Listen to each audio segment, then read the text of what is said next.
Okay, next, let's talk about risk calculations. So with risk, it's all a matter of how much are you willing to accept.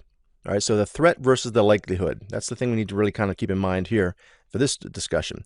So the threat versus likelihood, the process of identifying the likelihood of a threat, the impact from the threat, and how quickly systems can be operational. All right, so just because a threat exists, and there's always going to be some level of threat exposure within our environments. Okay, we just by the mere fact that we have a system online, there's some attack surface, right? But what is the likelihood of that threat?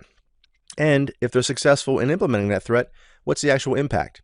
If it cost $1,000,000 to completely rid our environment of a specific threat, but if they were actually successful, it's only going to cost $10,000 of impact or loss, well, then is it really worth fixing, right? Is the juice worth the squeeze, as the saying goes?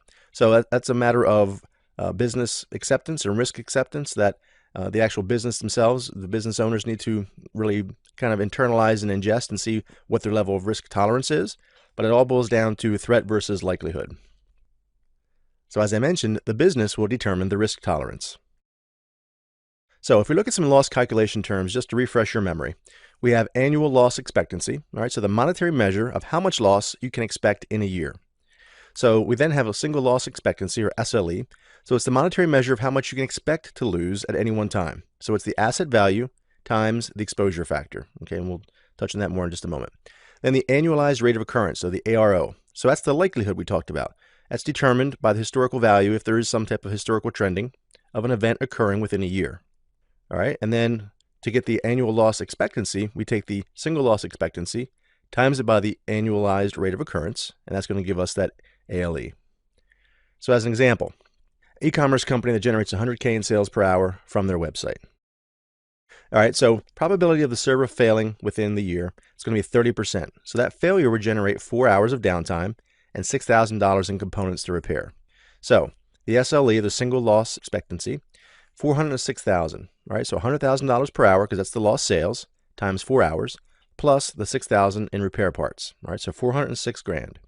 So the ARO, the annualized rate of occurrence, is determined to be 0.30, which we talked about, right? The probability of the server failing during the year is 30%.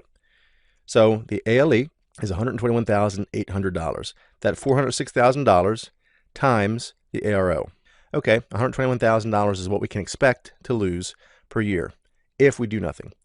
If we actually fix that or proactively replace, or we have maybe a couple standby clusters or standby components, some type of HA environment, that might cost us $500,000. So if we're going to spend $500,000 to potentially mitigate $121,000 of loss, is it worth it? So to some people it might be, because there's some intangibles. If the e-commerce platform is down, it might be a detriment to customer satisfaction, to customer trust. You might lose a customer that never comes back.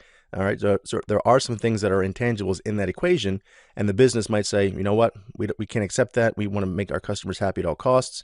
Yes, it's worth it. So it will vary by business, but this is from a calculation standpoint, this is kind of what you need to understand as the takeaway.